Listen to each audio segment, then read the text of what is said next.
You know, every once in a while, a race comes along that doesn't just give us a winner. It totally rewrites the script for the entire season.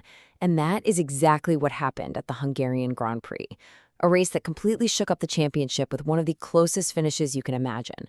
And this one? Well, you can boil its entire story down to just two numbers. Okay, first number, 200. I mean, just look at it. That is a huge number, a historic, almost legendary milestone. And for a team like McLaren getting to 200 wins, that's not just another tally mark. That is a massive statement. But as big as 200 is, it's the second number that really has everyone's head spinning. And that number is 9. That's it, just 9. After 70 laps of insane drama, strategy calls, and wheel-to-wheel action, the gap between the number 1 and number 2 drivers in the World Championship is now a measly 9 points. Folks, this is what a real title fight looks like. The whole thing just got blown wide open in Hungary.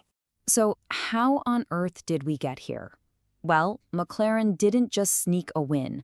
No, they delivered a jaw-dropping 1-2 finish, grabbing that historic 200th victory in the most dominant way you can imagine. It's the absolute perfect result for the team. But, oh boy, it just made things incredibly complicated for their two drivers. And when you look at the podium results, your eyes just get drawn to one thing, that gap. Lando Norris on the top step, awesome, but look at his teammate, Oscar Piastri. He is just 0.6 seconds behind him, 0.6, after an hour and a half of absolutely grueling racing. That's nothing. That's the blink of an eye. And yeah, shout out to George Russell for getting that Mercedes onto the podium. Fantastic job. But the real story, the one everyone is talking about, is that tiny margin between the two McLarens. So that obviously leads to the big question, right? How did Norris, who was actually trailing his teammate Piastri for a big chunk of the race, manage to jump him and take the win? The answer isn't just about who was faster on track. Nope. This was a high-stakes game of chess, played out by the strategists on the pit wall. And this right here shows you just how they did it. A total tactical split. McLaren basically rolled the dice. For Piastri, they stuck to a pretty standard, aggressive plan. A two-stopper. Pit him twice, let him push like crazy on fresh tires. But for Norris, oh man, they took a huge gamble. A one-stop strategy. They asked him to drive more than half the entire race on one single set of hard tires. It was a massive bet on his skill, his ability to manage those tires, and just pure endurance. And guess what? That bet paid off in the biggest way possible. And as you can see from this quote here from Reuters and The Guardian, this wasn't just a clever move to win a single race. No, this one decision is what turned a pretty comfortable championship lead into an absolute down-to-the-wire nail-biter. Okay, so beyond that insane McLaren duel at the front, this race was just packed with other stories. You had heartbreak for some, and then these incredible, unexpected triumphs for others all the way down the grid. Let's start with the heartbreak. And for that, you have to look at Charles Leclerc. I mean, the guy did everything right on Saturday, snatched a brilliant pole position. But then, on Sunday, his race just completely unraveled. First, he couldn't keep the charging McLarens behind him. Then he lost out on that final podium spot to George Russell. And then, just to rub salt in the wound, he gets hit with a 5-second penalty after the race was already over. It was just another classic what could have been Sunday for him and Ferrari.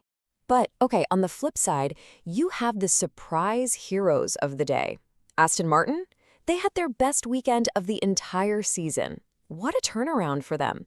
And check out these rising stars. You got Gabriel Bortoleto, who snagged a career-best P6 for Kick Sauber, and Liam Lawson, who just keeps impressing, man, bringing his racing bulls home in P8.